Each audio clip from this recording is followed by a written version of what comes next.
Hello and welcome to the Huddle. Liam Santamaria with you, and it's time. We are literally just a day or two away now from the start of the NBL 23 season. The Blitz is in the books. All teams are ready to go, and round one is just around the corner. So to preview the start of the season, to talk with me about the 5 big talking points coming into round one, I've got Adam Gibson, who is coming into the commentary team this season, of course, 2-time NBL champion, 460 NBL games, 25th all time in games played in the NBL. And of course, an Olympian, a man who has done everything and is now going to step into the commentary team this season. So sit back, relax. Up next, Adam Gibson.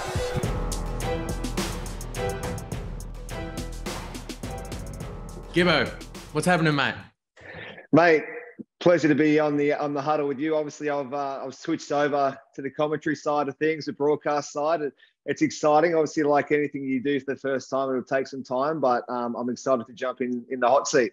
Good stuff, my man. Good stuff. Now, where are you? Are you moving house? It's very empty.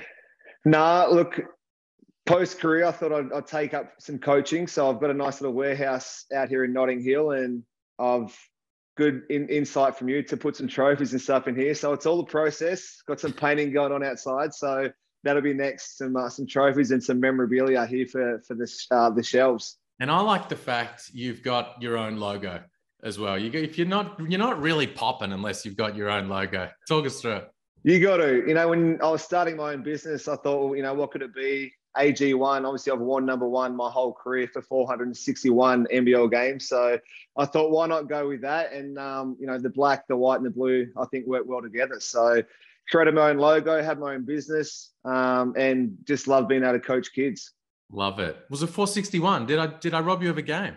Yeah, well, I think they counted the one filling game for the Phoenix last year as a COVID replacement. Even though I didn't get on in the game, I think that counts. I like the 460. It sounds cleaner, but I think in the record books, it might be 461. So okay, I'll have a chat to the stat man, because once you get up to that, I'd said 25th all time, every single game counts. I think I'm still short of number 24 though. So I was about 10 or 15 off. I think Sam Mack maybe is around the area. So I think you got him beat. I think he's 459. Well, there we go. Still decent. Hey, I mentioned you coming into the commentary team. It's going to be good working with you this season. Great job at the Blitz. You called some games. How are you enjoying it thus far? Yeah, obviously I was a little bit nervous. The first, 2 games, obviously never doing it before. You need a little bit of room with the TV and some stats. And I tried to prepare as best I could around, personnel, what they did the last games, do as much research as possible. And that's all just going to be a learning curve. But, the second time around, I felt more comfortable. I had a better conversation, with Joel, and relaxed a little bit more. I got taught to smile when you speak, because apparently that sounds better on camera, and, all little tips and tricks that I'll pick up along the way. But it was a lot of fun, and I'm looking forward to this weekend. For sure, man. For sure. All right. Well, we'll talk a little bit about more about that as we go. I said off the top, we're going to hit on the 5 big, interesting talking points coming into round one. Now, there may be others that people find interesting, but these are the ones that jumped off the page for me. And we're going to start with Joe Chi. We're recording this on Tuesday afternoon. It was announced this morning by the Phoenix that they've brought the big fella from China back into the mix this season. Pretty amazing sign. They kept the 11th spot open right to this pointy end of proceedings, and then bang, they bring Joe Chi back into the mix. What are your thoughts right off the top about that? Well, obviously a great signing, first of all. I had some inside information from some of his, his team in the previous weeks that he wasn't going to come back. So I was quite shocked last night when I heard and seen the news. Obviously, it's big time for the Phoenix. I think late in their season, they started to use him really well. They established him in the post, and they went to him in the block. And he was dominant for probably the last 4 or 5 games. So to bring someone like him back that now knows the league, that knows how it's umpired and refereed and who he's going to play against, I think adds another string to the Phoenix bow that I think they needed. Obviously, we'll probably talk about their injuries at the moment, but to add him along with Creaky, Alan Williams, Dane Pino, their bigs are solid now, and that's a real focus they can go to, especially with a lot of their guards out injured for probably the first couple of rounds. Yeah, so they do have those injuries. Gary Brown, not as bad as they first thought. So he's probably not very far away. Obviously, Ryan Brockhoff missing time right now. Trey Kell missing time. Your man Creaky just coming back into the mix after sitting out all of preseason. So it's going to be, and Joe Chi's not going to be here for the first 3 or 4 games is the understanding. So it's going to be an interesting start to the season for the Phoenix. But when they have that whole group together, that is a team stacked with talent. The question is, how does that all work?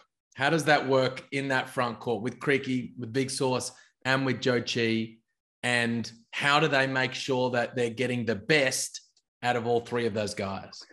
Well, first of all, you couldn't have asked for probably a worse preseason lead-in. To have your 2-man and your 3-man not really play at all in pretty much all 5 games. Creaky didn't play in all 5 games, or maybe 1, and then Gary Brown getting injured. So to have basically your starting 1, 2, 3, and 4 not play is not ideal. And then add in Joe Chi, who'll come in late. He'll be good when he gets you because he knows the system and knows the guys well, but horrible preparation. But when you add in all those guys, Joe Chi isn't going to play 40 minutes. So there's minutes there for him to play. Alan Williams showed that he can be a post presence as well. And Creaky, I think, potentially could slide to the 3 position, depending on how, Brockhoff goes and how healthy he gets. So they've got different ways they can play. I think Gary Brown's a great point guard that will organise and set them up and get them into offenses either for their shooters or for their posts to get good looks. And I think that's going to be the challenge for Simon this year, is to run offense for these guys. Like I said before, they did it the end of last season with Joe Chi, a focus to get him the ball in the post. And they need to do that again. They need to run offense for Bryant Brockhoff to be able to shoot threes, or to at least get him looks to open up the floor for everyone else. So it'd be a rough start. They got guys like Kyle and Ruben Tranger that have been around that'll step in, and Kyle's shown last year that he can do that. He can step in, play big minutes. But it's going to be a very interesting start to the season for them. They've also brought in Malcolm Bernard as an injury replacement for the period of time here at the start of the season. Well, what can you tell us about him? Of course, played with Bendigo in the NBL 1. Yeah, he's a scorer. He's a left-hander. He's an athlete. We played him in a elimination final at the end of the NBL 1 season. He can score in multiple ways. He can shoot the ball. He can shoot threes, and he's really good to get to the hoop. So he's obviously not a point guard. So that's obviously something they need to kind of fix, I guess, for the first couple of rounds, depending on how Gary Brown goes. But he'll provide an impact, and I would assume he'll be coming in to score with Brockhoff not in the game. You talked a little bit, before we move off the Phoenix here, you talked a little bit about how they need to use Joe Chi at the offensive end, what they ended up doing late in the season, where they made him a real focal point of putting him in the block, sitting some little up picks to give him a little advantage on the catch, and then give him an opportunity to go to work. You were there with the Phoenix on the day-to-day last season as they made that adjustment. How do they make sure? That's obviously got to be the focus at the offensive end. The big question mark is also defensively. Now, Bogut, for example, midway through last season, the Phoenix was sitting second on the ladder, and he said that team's not making the finals because Simon Mitchell is a hard show coach, and Joe Chi can't defend that way, and I don't think it's going to work. Now, was that the only reason they didn't make the playoffs? No, but that was his read at the time, and in the end, they weren't there. What do they need to do with him at the defensive end to put him in a position to be his most impactful? Well, I would play him like Andrew Bogut. Sydney showed that he just sits in the paint. The guards get over their screens. They funnel all the guards down into the paint, and you live with mid-range contested shots. You're going to make some, and teams have showed against Sydney and Bogut that they did. But over the course of the game, you don't want to live with contested twos, contested mid-range shots. So Sydney just played by the numbers. Bogut sat back. Guards didn't go under and give up easy three-point shots. They just got over the screens, run the guards into Bogut, and with a contested hand, guards contesting from the side, they live with that, and eventually they're going to dry up. So I think that with Joe Chi, he's better off doing that, using his wingspan. Guards can get up and in and pressure the ball a lot more, and just send them all into him where he can block shots and make plays at the hoop. Just not with Bryce. Not with Bryce. You just come and double team, or just do not let him catch the ball. Definitely not with Bryce Cotton. But anyone else, get over. And Yeah, it works with 99% of the league. There's this one guy who just happens to be the scoring leader every single season who you just can't defend like that. You sit off Bryce Cotton anywhere and you're going to pay. So except for him, everyone else, get over and funnel into the paint. All right, hey, let's hit the second big talking point coming into round one. And it's interesting because this team's not going to be involved. They're not going to be here for the first couple of rounds. It's the Adelaide 36ers, fresh off an undefeated run through the Blitz. They are up and rolling and firing, and they're loaded with talent. But there's a bit to unpack with this team. We know the fact that they're legit and they're stacked. And it's, as long as they can stay together and they can buy in and they can sacrifice, they're going to be really successful this season. They're going to be in the mix. But I guess the two talking points for me here is, what do we think they can get done against the Phoenix Suns and the Oklahoma City Thunder? And then secondly, what kind of impact do you think not being here for these first couple of rounds will have for their NBL 23 campaign? First of all, I commentated both of their games, or two of their games, and I'm high on them. I think they're a top 14 for sure. CJ's put that team together. He's handpicked them all. Obviously, they've spent a lot, but they're great pickups. So I've got them really high on my list. As far as gelling, I think guys like Cleveland, he doesn't care if he scores 20 points or 2 points. He's a defender at the end of the day. Now, he come out and had 27 points and went 4 of 4 from 3 in the first quarter, and absolute made me look silly for saying you live with that shot if you're the other team. So they have weapons, but I don't think he's going to get mad if he doesn't get 15 touches a game.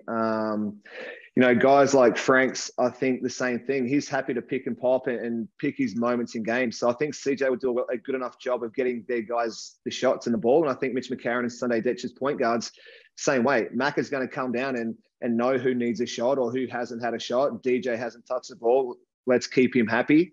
As far as going overseas, and that's actually a tough trip. It's tougher than you think. We did that same thing with Brisbane. We played a game in Perth. We come home, we went away. That travel, that time change, that whole process for us coming back kind of set us back for the start of the season. So it's a lot of fun. The games are going to be incredible. I know Cleveland said they're going over to win, which is awesome. And that should be the mindset, but it can affect their preparation for the start of the season. Shout out Grant Kelly, firstly, because you need owners, you need coaches like CJ has obviously done here, and you need owners who want to go and play these games. And from a neutral perspective, and from somebody who just wants the NBL to be as successful and have enough cut through into the mainstream sporting public as possible, these games are really important and are really great. And if by some miraculous chance one of these teams does break through at some stage, it would be enormous for our league. So you need people that are willing to do that. Man, I think that they've got enough talent, and with Craig Randall and Robert Franks in particular, enough individual scoring power to maybe get hot and hang with one of these teams. I mean, I spoke on NBL Overtime today about how Melbourne United got within 1 point of OKC. The New Zealand Breakers, the year after you went to Phoenix, they went there and lost by 5 points. There's been a couple of other games that were single-digit games in the fourth quarter. So it's not like the teams have been in every one of these games without a shot. Is there a tiny little part of you that thinks maybe they could get a dub? Oh, potentially, without a doubt. They've got playmakers all over the floor. They've got defenders all over the floor.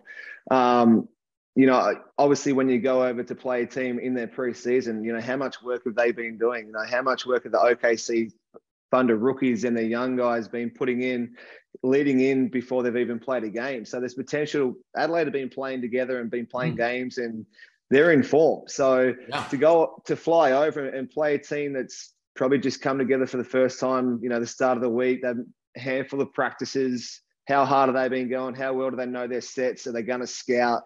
All that comes into play. So without a doubt, they've got a chance. If they obviously travel the right way, look after their bodies, they're nice, fresh, fit and healthy to come out rolling. There's no way. And CJ's been there before.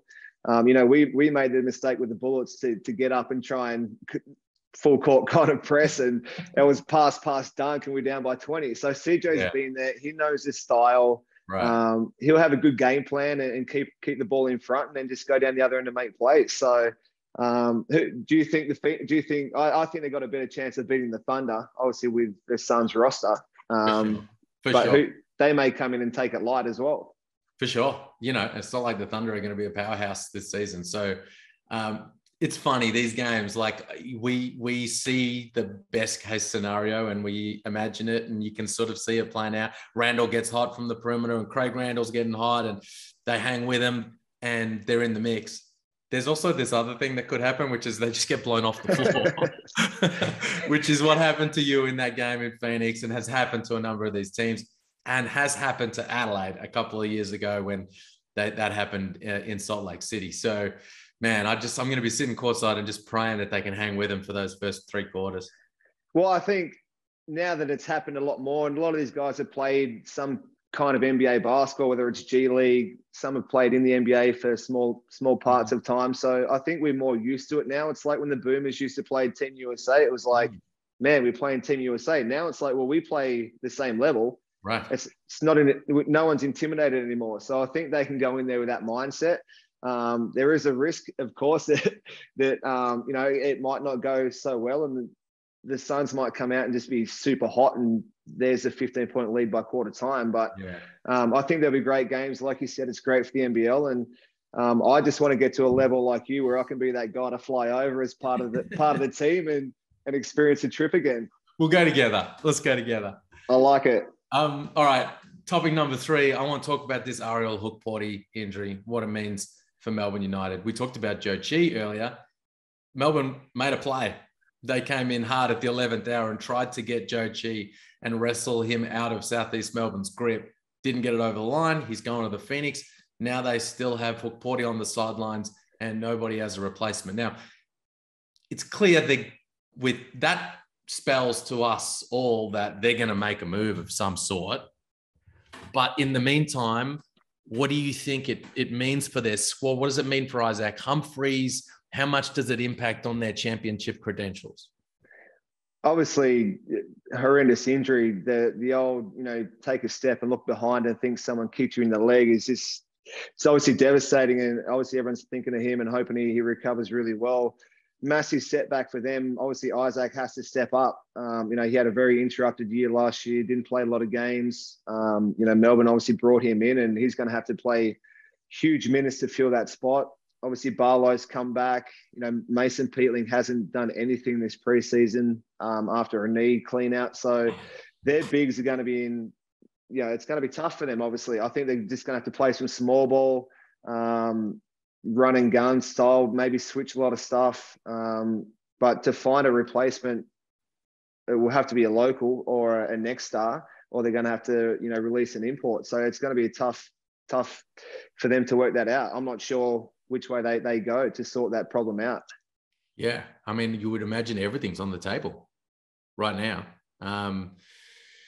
including having a look at what they have and what they can move around. Because if they had been able to get that Joe Chi signing over the line, they would have had to have made a move, release someone who is currently fully contracted. He'd be a special restricted player, but it still takes up a roster spot. So that would have had to have happened. Now, if not him and not a special restricted player, if it is an import, well, they've got 3 imports on the roster.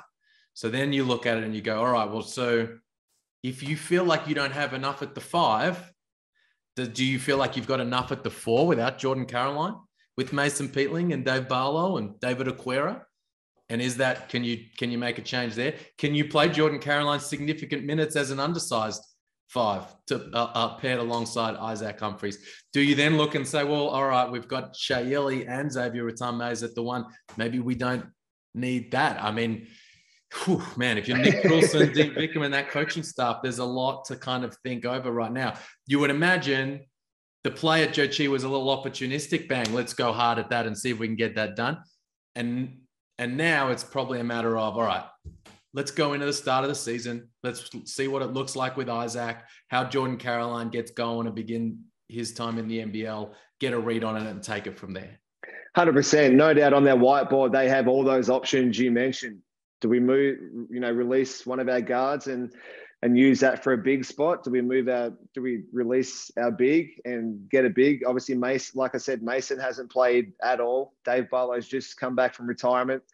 They're obviously going to be light on the bigs for sure. So no doubt they'll have all those options and they'll weigh it up. And like you said, they'll obviously start the season and see how they go. They will have to play small because they just don't have any bigs. But that can also be a weapon because, other bigs and other teams are going to have to guard and play down. So there's that foot speed advantage.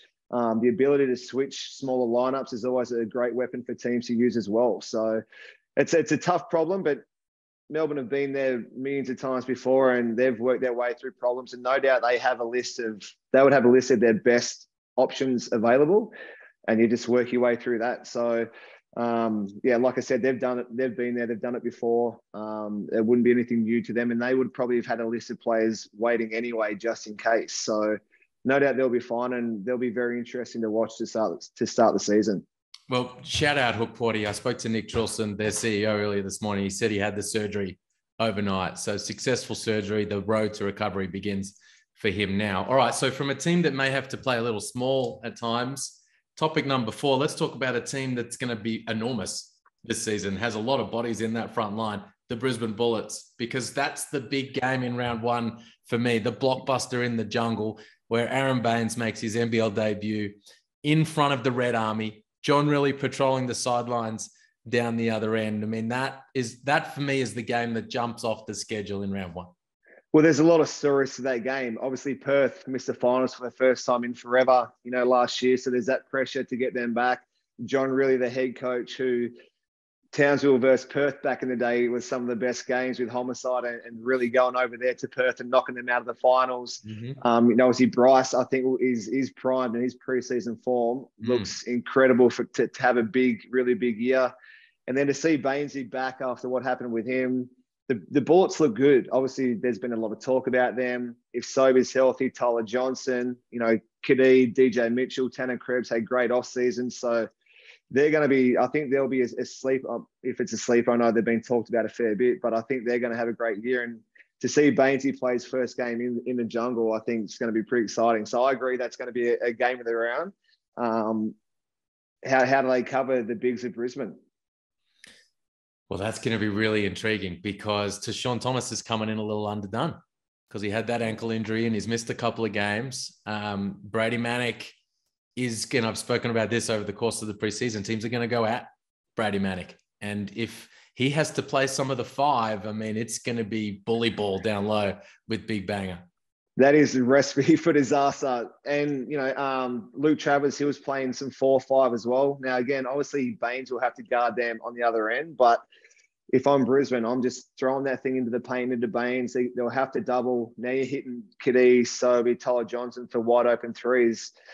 It's going to be a very interesting game. But, yeah, Perth are going to have to do a great job. And they do of boxing out, crashing the boards, all the little things that win you games. They do that. And that's been a staple of Wildcats basketball. So it'll be very interesting to see how they start. I think you obviously have to start Majuk on Baines as that big guy, but they're obviously going to be undersized.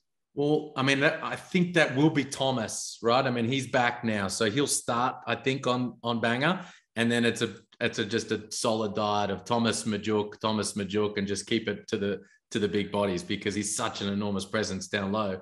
Just before we move off them and hit topic number 5, let's talk a little bit about like expectations for Aaron Baines and the impact that he's going to have. Like people thinking Andrew Bogut and what he came in and did. And he had some enormous games where he had like 14 and 15 with 4 blocks and 3 or 4 dimes. And he was just the dominant force on the floor.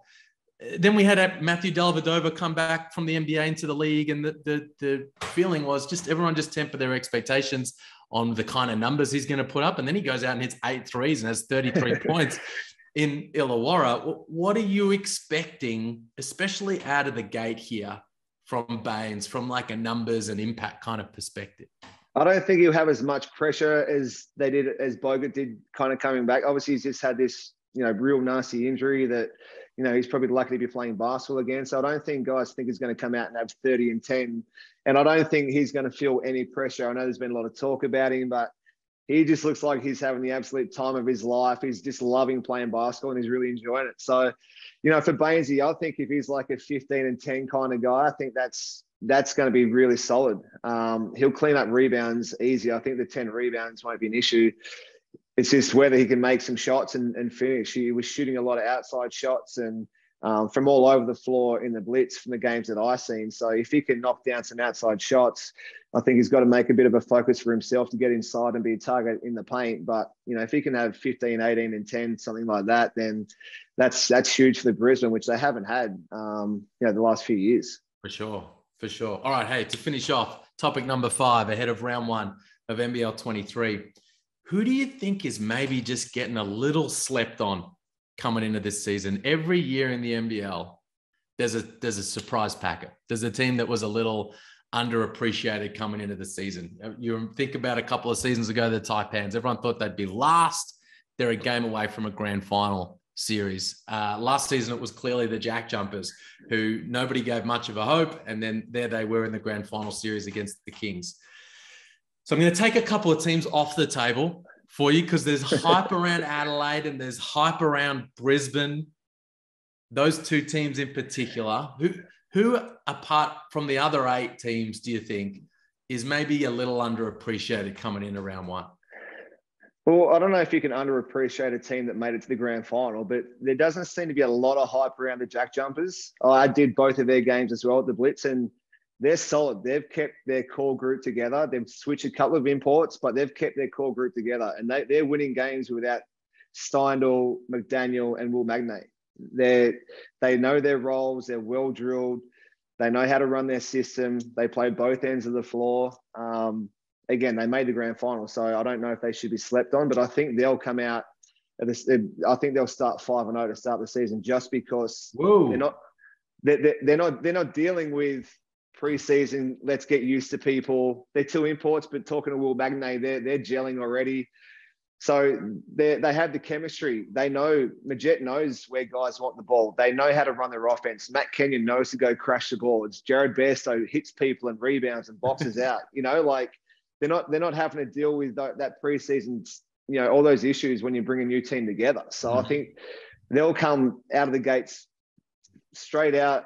I don't think they'll have any issues. They'll be locked in. They'll know end game situations, scenarios where they need the ball. They're not having to learn and deal with all that kind of stuff. Definitely not going to beat themselves. They're not going to, for all the reasons you just said. Their floor is really high. Excuse me. 5-0 to begin the season. So here's who they play in their first 5 games. I should have asked who they play first. So they play the Phoenix in Melbourne on opening night. Heavily undermanned, the Phoenix. They host Cairns. They go to New Zealand. Massive game. I think that's the return game to Spark Arena on October 7. Then they host Brisbane and play in Adelaide. I love it. Can I start 3?